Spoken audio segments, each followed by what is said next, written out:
Ciao a tutti amici di Un Sorriso in Più e bentornati con il nostro consueto appuntamento settimanale con i migliori risultati sportivi. Voglio partire subito dalla grande impresa di Matteo Berrettini. Infatti, in questa splendida settimana che si è coronata con la finale di domenica, dove ha vinto per 2-7-0 contro il serbo Krajinovic il titolo dell'ATP 500 del Queens, denominato il torneo sui prati della regina.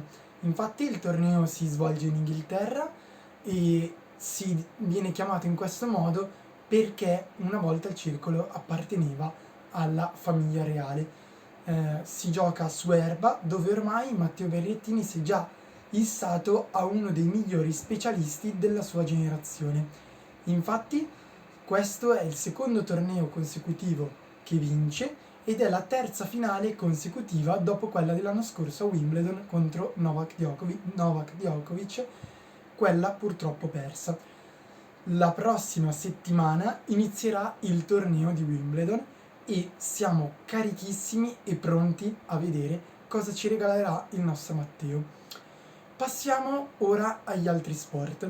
Si è corsa sia la Formula 1 che la MotoGP. Partiamo da quest'ultimo. Sul circuito del Sachsenring in Germania si è interrotto il dominio della Honda, che aveva vinto qui le ultime 11 edizioni, di cui però ben 10 con Marc Marquez, assente causa infortunio, e a trionfare è stato Fabio Quartararo. L'alfiere francese del team Yamaha è sempre più leader del mondiale ed è stato molto bravo ad approfittare della caduta di Pecco Bagnaia. Il pilota italiano della Ducati aveva firmato la pole position il sabato, ma purtroppo durante la gara della domenica, a causa di un suo errore, è caduto, cedendo quindi il passo al pilota francese.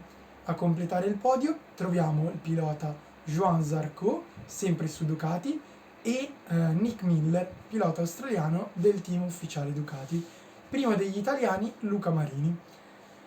In Formula 1 invece si è corso a Montreal, in Canada. È stata una gara molto strana, caratterizzata nei primi 2 giorni di prove e di qualifiche dalla pioggia, con addirittura un'allerta tornado, dove a firmare la pole position è stato Max Verstappen, con al secondo posto un redivivo Fernando Alonso e al terzo Carlos Sainz. Non ha partecipato praticamente alle qualifiche Charles Leclerc, in quanto ha deciso di cambiare il motore, rincorrendo quindi in una penalità e partendo dall'ultima fila, precisamente in 19ª posizione. La gara è stata molto eccitante e ricca di suspense.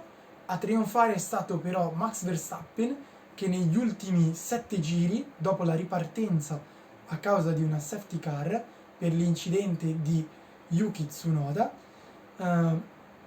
il pilota è incolume, Max Verstappen è stato inseguito negli ultimi 5-6 giri da Carlos Sainz, sempre sotto il secondo, a mettergli pressione, ma non è mai riuscito a sferrare un vero e proprio attacco, relegandosi così se stesso e la Ferrari alla seconda posizione.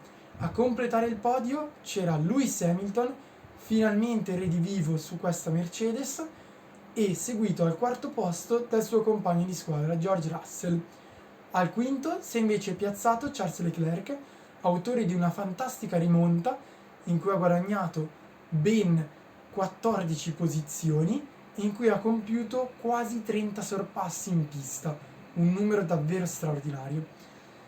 Il grande assente è stato Sergio Perez, che purtroppo ha avuto un guasto alla sua vettura, subito nei primi giri ha dovuto abbandonare la gara. Il grande deluso di giornata è stato però Fernando Alonso. Infatti il pilota asturiano ha terminato la gara in 8ª posizione, che in seguito a una penalità è diventata poi 9ª.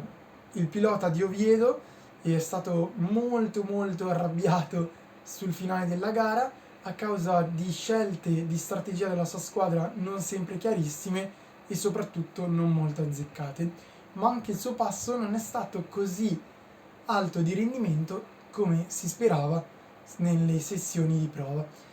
Per lui è stata una grande occasione persa di concludere a podio per riscattare questa stagione per ora molto in chiaroscuro. Per questa settimana è tutto. Ci vediamo settimana prossima con i racconti di Wimbledon appena iniziato, il torneo di Eastbourne dove ritorna in gara Yannick Sinner e tante altre notizie dal mondo dello sport. Ciao a tutti, con Passione Sportiva di Mattia è tutto, ci vediamo settimana prossima. Ciao!